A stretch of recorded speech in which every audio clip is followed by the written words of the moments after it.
Polly Boyko reporting to us there from the Thames. So what's the next big thing, by the way? It's called 5G. Have you heard of it? Everybody's talking about it. Frankly, I'm not the techiest guy in the world, so I actually had to Google it this afternoon to find out more about what 5G, what is 5G?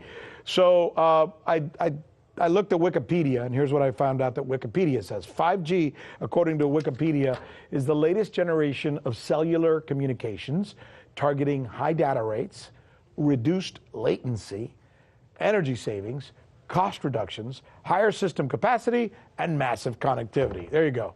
A bunch of big words that may mean something to you, maybe not. But it does sound impressive, right? Who wouldn't want all of that? Well, some might ask, there's got to be a catch. So joining us now is our correspondent, Michelle Greenstein, with the latest on 5G. And I guess the question would be then, here's the setup, ba-dum-bum, is there a catch? There is, just a small one. It might kill you. Good to know. So you'll find How so? Well, a few days ago, actually, a group of scientists, doctors, environmental organizers, and concerned citizens got together and they called for the urgent stop to the deployment of 5G. They said that it's been proven harmful to human bodies, that this is an experiment on humanity, and that this should be called a crime under international law. Let's talk about today's technology, what we have going on today. Your phone is constantly sending magnetic fields in and out of each other. Whether or not you're receiving a notification right now, all of our digital tech sends this data back and forth, right, using these invisible microwave radiation signals, aka radio frequency radiation. Right. That's today's tech. We have every cell tower, every router constantly pulsing with radiation, whether or not you're using it. Science shows that this causes DNA damage, cancer, among other things. But don't take my word for it. And that's just with 4G. That's just with today's technology. Before we get to 5G, right now you got some of it, but not that much. Let's listen to what Dr. Sharon Goldberg has to say. She's a clinical researcher and an internal medicine physician. This is what she has to say about what we're using today. Wireless radiation has biological effects, period. This is no longer a subject for debate when you look at PubMed and the peer-reviewed literature. These effects are seen in all life forms: plants, animals, insects, microbes. In humans, we have clear evidence of cancer now. There is no question. We have evidence of DNA damage, cardiomyopathy, which is the precursor of congestive heart failure, neuropsychiatric effects. So if 4G is already doing some of this, and I imagine if somebody walks around all day with their phone next to their head for hours upon end, they might be doing some damage to themselves. But let's get beyond 4G.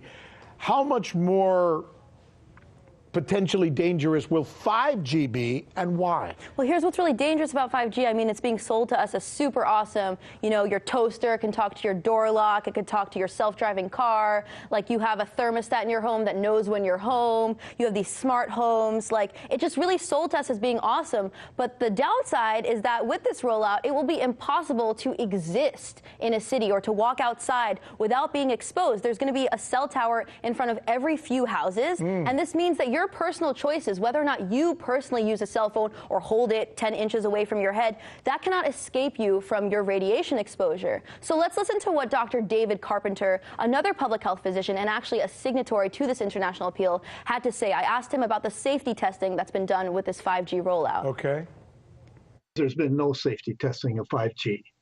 The reason I think that it's dangerous is that there isn't any specific information to 5G, but we know that radio frequency radiation of 3G and 4G are associated with a whole variety of different human health effects. Everyone is going to be exposed to radio frequency radiation more continuously and at higher intensities, and that's going to cause more human disease.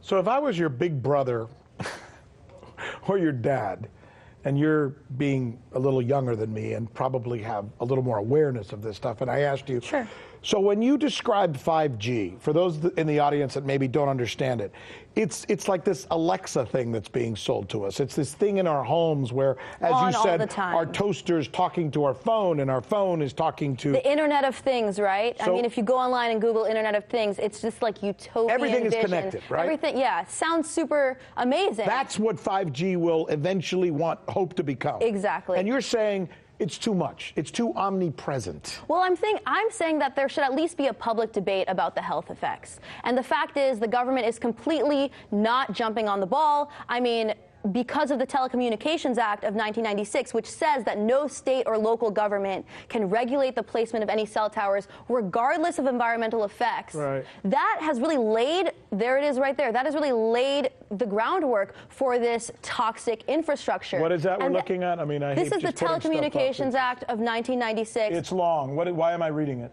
This basically says that regardless of health effects, you cannot stop the deployment of 5G infrastructure. And the FCC, which has no health expertise itself, is completely captured by the wireless industry. It's the same playbook that big oil used with climate change or big tobacco with cigarettes. They're really deceiving the public and selling this to us as something that doesn't have a lot of risks. But who hasn't been fooled? The insurance companies. They are not selling any product liability policies that cover cell phone radiation because they aren't fooled by these studies. And look, when people find reports, it is. When usually when you or I go online and find reports about wireless tech to find that it's harmless or that there's no evidence of harm, we're usually looking at industry-sponsored studies. Yeah. And it's not a question about whether we don't want to move toward new technology. We just want to make sure that that new technology is tested before we put it out there. So good stuff. Hey, Michelle, as usual, good stuff. Thank you. Good report. Hey YouTube, thanks for checking out our channel. We hope you enjoyed the video. We have tons of content for you just like this. For more of RT America's one-of-a-kind news and analysis, be sure to subscribe and never stop questioning more.